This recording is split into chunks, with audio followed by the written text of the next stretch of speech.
Bismillahirrahmanirrahim. Assalamualaikum warahmatullahi wabarakatuh.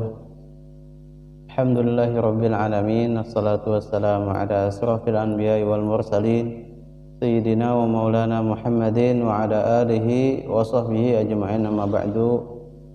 Puji syukur hadirat Allah Subhanahu wa taala, di pagi hari ini kita bisa bertatap muka kembali walaupun dalam mode jaringan. Mudah-mudahan Allah Subhanahu wa taala memberikan keberkahan dalam hidup kita semua. Dalam kesempatan ini, sebelum saya memaparkan lebih jauh tentang kajian ilmu tafsir di pagi hari ini, saya ingin mengajak antum semua dan saya sendiri secara pribadi serta para penonton, subscriber yang nonton channel ini, mari kita niatkan untuk menuntut ilmu pengetahuan. Mudah-mudahan dengan menyimak video paparan kajian ilmu tafsir ini, Allah Subhanahu wa taala mengkelompokkan kita dalam bagian orang-orang yang menuntut ilmu, dalam bagian orang-orang yang diangkat derajatnya karena ilmu pengetahuan. Selanjutnya saya ingin coba masuk ke kajian di pagi hari ini dengan membahas tema Makkiyah dan Madaniyah. Barangkali dari judulnya kita sudah bisa mengamati apa yang dimaksud dengan Makkiyah dan apa yang dimaksud dengan Madaniyah. Nah, dalam kesempatan ini saya ingin memaparkan kajian Makkiyah dan Madaniyah dengan melalui 4 teori. Yang pertama adalah teori geografis. Nah, dari teori ini saja sudah bisa tergambar bahwa fokus telaah terhadap pengelompokan Makkiyah dan Madaniyah itu berdasarkan peta wilayah. Nah, menurut teori ini, pengertian Makkiyah itu adalah ayat yang turunnya secara geografis di kota Mekah, baik waktu turunnya sebelum Nabi hijrah atau sesudah Nabi hijrah. Yang penting secara geografis ayat itu turunnya di kota Mekah. Nah, sedangkan Madaniyah adalah ayat yang turun di Madinah, baik waktu turunnya sebelum Nabi hijrah atau setelah Nabi hijrah.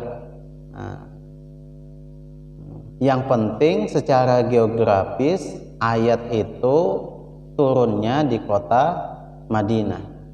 Nah, ini teori yang pertama. Teori yang kedua adalah teori historis, bahwa ayat Al-Quran bisa dikelompokkan berdasarkan Makkiyah atau Madaniyah dengan melihat sosial historisnya. Nah, menurut teori ini, yang disebut dengan Makkiyah adalah ayat yang turun sebelum Nabi hijrah. Nah, meskipun ayat tersebut turunnya di luar kota Mekah. Nah, misalnya turunnya di Mina atau di Arafah atau di Hudaybiyah, itu kan di luar kota Mekah. Sekalipun di luar kota Mekah, tetapi ketika ayat itu turunnya sebelum Nabi hijrah, maka ayat ini dimasukkan dalam kelompok Makkiyah. Nah, sedangkan Madaniyah adalah ayat yang turun setelah atau sesudah Nabi Shallallahu Alaihi Wasallam hijrah ke kota Madinah. meskipun ayat tersebut diturunkannya di daerah Badar atau di daerah Uhud, atau turunnya di Arafah atau di Makkah sama sekali. Sekalipun turunnya di kota Makkah, namun secara teorinya adalah teori tinjauan historis, maka ayat ini turunnya setelah Hijriyah, maka ayat ini dimasukkan dalam kategori ayat Madaniyah. Teori yang ketiga adalah teori subjektif. Subjektif berarti melihat kepada si pelakunya. Nah, menurut teori ini yang dimasukkan dengan pengertian makkiyah itu adalah ayat yang berisi panggilan kepada penduduk kota Mekah dengan panggilan wahai manusia, ya ayyuhan nas, atau ya bani Adam, wahai anak Adam. Nah, jika ayat dengan kategori yang begini, maka ayat ini dikelompokkan makkiyah. Sedangkan Madaniyah adalah ayat yang secara subjektif berisi panggilan kepada penduduk kota Madinah dengan panggilan ya ayyuhalladzina amanu, wahai orang-orang yang beriman. Nah, maka jika satu ayat tadi berisi panggilan yang bernada subjektif begini, maka masuk dalam kategori Madaniyah. Nah, yang terakhir adalah teori konten analisis. Menurut teori ini, yang disebut dengan makkiyah adalah ayat yang memuat cerita umat terdahulu dan para nabinya, sedangkan Madaniyah adalah ayat yang berisi tentang hukum syariat seperti misalnya hudud, salat, faraid, munakahat, dan lain sebagainya. Ya, ini kalau melihat konten analisisnya. Ya, jadi demikian makkiyah Madaniyah ditinjau dari beberapa teori ya. Nah, sekarang tujuan mempelajari ilmu ini sebenarnya untuk apa? Nah, paling tidak ada empat terkait dengan fungsi mempelajari ilmu ini. Yang pertama, melalui ilmu makkiyah Madaniyah ini kita dapat membedakan dan mengetahui ayat mana yang mansukh dan ayat mana yang nasikh.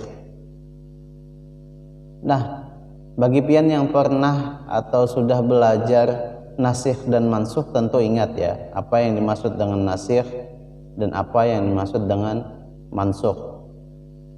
Nah, melalui ayat ini, melalui makkiyah Madaniyah,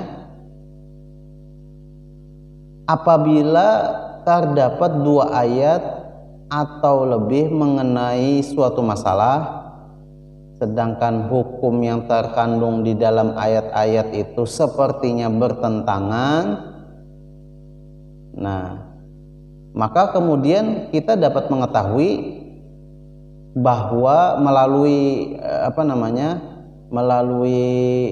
teori makkiyah Madaniyah kita dapat mengetahui ayat yang satu makkiyah sedangkan ayat yang lainnya Madaniyah, maka sudah tentu ayat yang makkiyah itulah yang dinasakh oleh ayat yang Madaniyah, karena yang Madaniyah adalah ayat yang turunnya belakangan, setelah setelah ayat Makkiyah.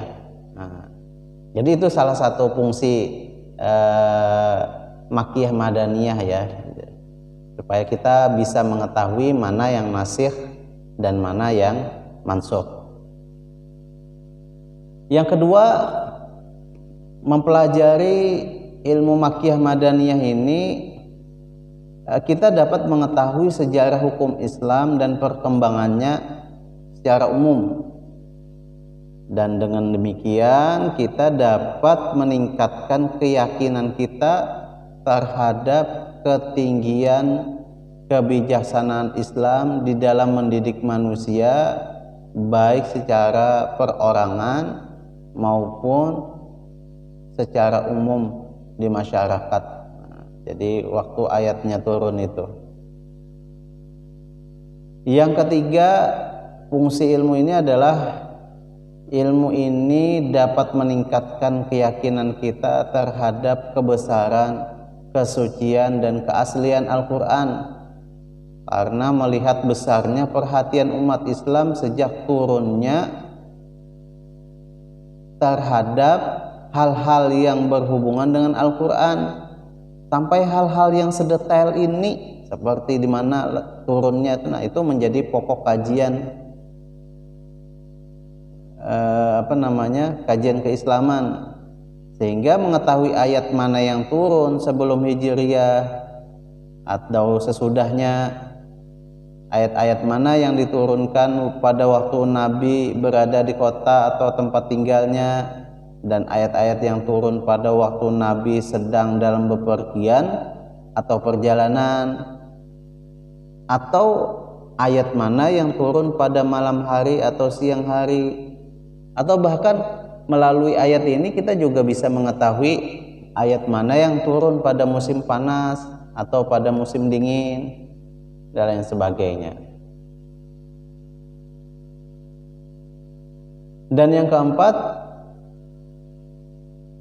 jadi fungsi mempelajari ilmu ini adalah dapat mengetahui situasi dan kondisi lingkungan masyarakat pada waktu turunnya Al-Quran. Jadi dengan mengetahui itu, jadi tahu ini secara subjektif kondisi masyarakatnya seperti apa gitu.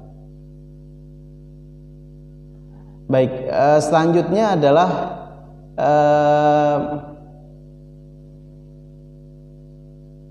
bagaimana mengetahui Makkiyah dan Madaniyah. Nah, jadi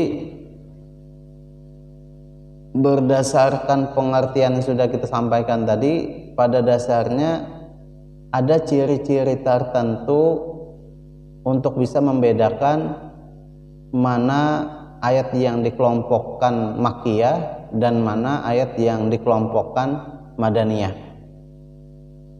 Oke, saya akan mulai dari Makkiyah. Bagaimana cara mengetahui ayat itu Makkiyah? Jadi kita akan belajar melalui ciri-cirinya. Yang pertama, kita melihat kata-kata atau kalimat yang digunakan.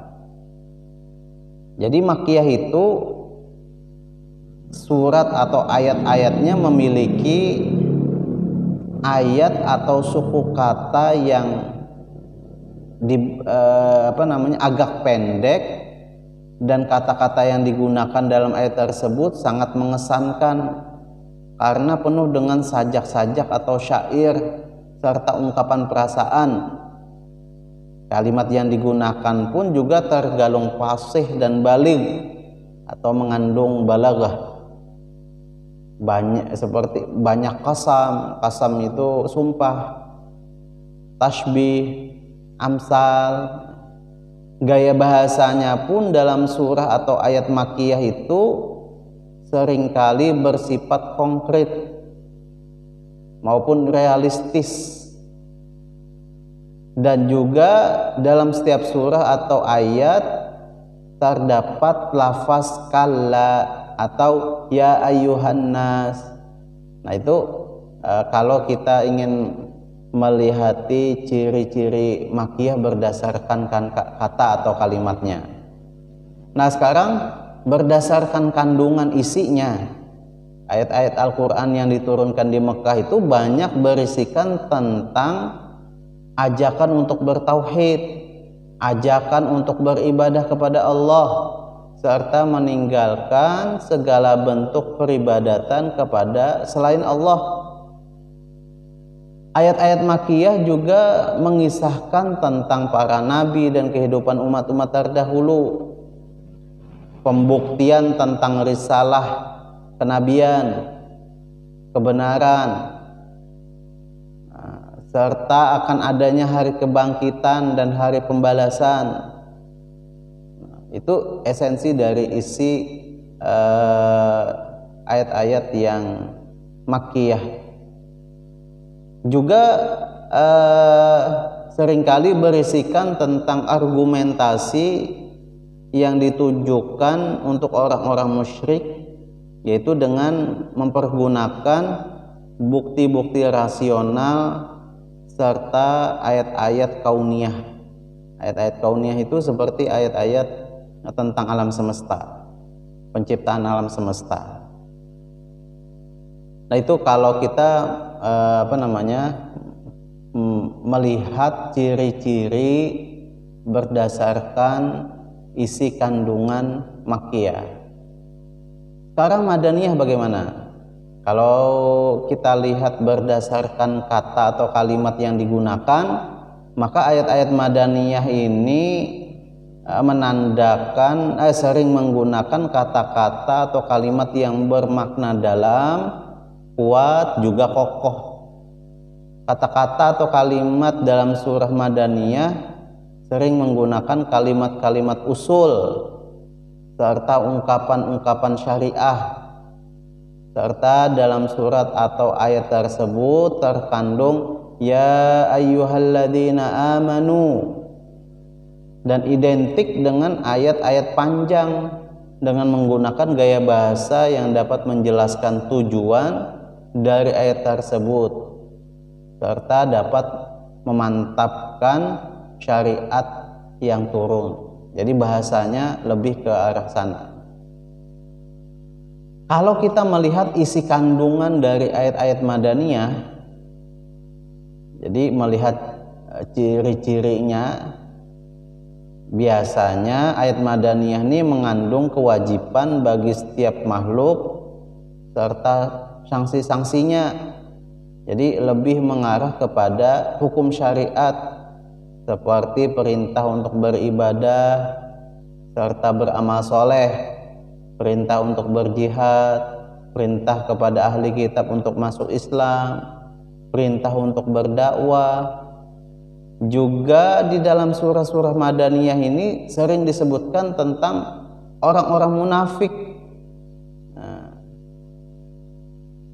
kecuali dalam Quran surah Al-Ankabut serta di surah Madaniyah terdapat dialog yang terjadi dengan para ahli kitab yang berisi tentang hukum dan perundang-undangan. Nah, kira-kira demikian pembahasan dalam kajian ini. Mudah-mudahan bermanfaat bagi kita semua. Saya simpulkan sebelum menutup kajian ini, yang pertama bahwa Makkiyah dan Madaniyah ini bisa dipahami dengan 4 teori, ya, yaitu teori geografis, teori historis, teori subjektif, dan teori konten analisis.